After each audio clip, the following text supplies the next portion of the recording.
Hello everyone, welcome to S2N IAS Academy. Today we are going to deal with topic called PDS in current affairs. So first of all, we will know about definition of public distribution system. The public distribution system is an Indian food security system that was established by the government of India under the Ministry of Consumer Affairs, Food and Public Distribution to distribute food and non-food items to the Indian food at subsidized rates. So by this definition, we come to know it is the subsidized rates of food items given to the poor India's poor people by central government. Okay. So first, how it reaches beneficiary. That means how bag of grains reaches beneficiary from farm to beneficiary. So it will be in three stages. In first stage, the procurement of grains will be done by FCI, Food Corporation of India, by MSP. Okay.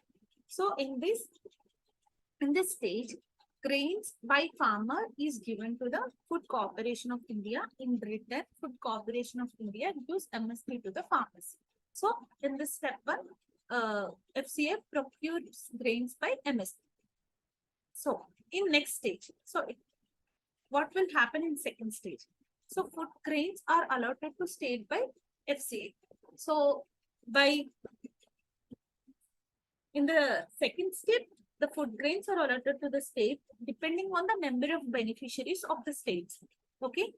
FCA charges CIP from the states. In return, they give food grains to the state governments. So it will happen in the second stage.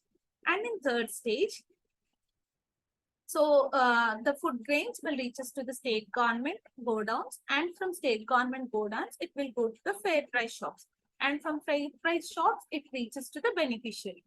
Okay. From state government godowns are allotted to fair price shops. Fair price shops are last linkages between state government and beneficiary. From here, beneficiary take up allocation of food grains at exact central issue price what state paid to the FCA. This is the total framework how our PDS operates. So in next stage, we will going to know about what is food subsidy expenditure to the central government. So how much central government will yearly take food subsidy expenditure. So in this framework, food subsidy expenditure to state government will be minimum supporting price and additional cost minus central issue price, which states or beneficiary paid to the central government is called food subsidy expenditure to the central government. So that is we all know that minimum supporting price will increase because as we all know the farmers income should increase every year. So minimum supporting price will increase every year. But central issue price is fixed from very long times. MSP keeps on increasing.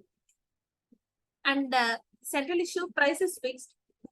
These results in increasing food subsidy expenditure to the central government. As we all know, very, very small and constant CIP when compared with MSP.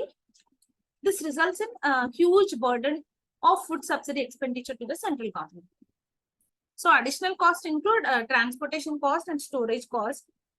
And next, what is the legal backing for PDS? How PDS will run? So the basic framework through PDS operates in our country is by Act of Essential Commodities Act 1995, which gives central government power, special parts to do some things. Utilizing these provisions of this act, government came up with Public Distribution System Control Order 2001. So, which regulates that means Public Distribution System Control Order regulates prices, cultivation, distribution of crops, etc. So the basic framework which PDS should operate is given by Public Distribution System Control Order 2001. Next, in PUCL, judgment, PUCL versus Union of India judgment. Supreme Court ruled that right to food will be covered under right to life and personal liberty, Article 21. Finally, but in 2013, finally, government came up with National Food Security Act, which legalized the right to food. Okay, this is the legal backing of PDS. So in this slide, we are going to look what are the issues and challenges faced by the PDS. Okay, so first is centralized procurement. So procurement is centralized in the sense it is almost all grains currently procured by Food Corporation India with MSP, that is central government. There is no role of states here. Okay, state governments in which grains are procured. This leads to high transportation costs because when FCA acquires food from particular area, it goes to the central storage facility, that is FCA. Okay, goes to the FCA. But in same area, there were two people who are going to get grain back as well. Unnecessary transportation leads to high transportation costs. So government came up with decentralized procurement, in which the central government actually delegated the power of procurement to lot of state governments, where the state governments can acquire food grains on their own. Central government will watch it. So this is all about decentralized procurement. Issue is central procurement and measure is decentralized procurement. Okay. Next issue is central government major buyer, and it leads to the artificial scarcity in the market. So government is major buyer in food grain market. MSP which government offers to the farmer is high than market prices, which motivates farmer to sell almost total to FCA rather than selling in open market, then results in artificial scarcity in of this food grains. So to deal with the artificial scarcity, government came up with measure called open market sales scheme. Whatever excess which Food Corporation of India procured in particular financial year is sold in open market at prevailing prices, which increases grains, results in stabilizing market prices. Okay. Next, what is price stabilization fund? It is fund utilized when prices of certain commodity or crop for MSP is given gone down.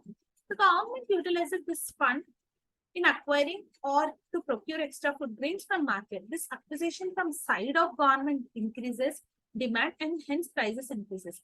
Currently, wheat, rice are not covered under the price stabilization fund, but that there is recommendation to include wheat and rice. Okay. Next issue is monoculture cropping pattern.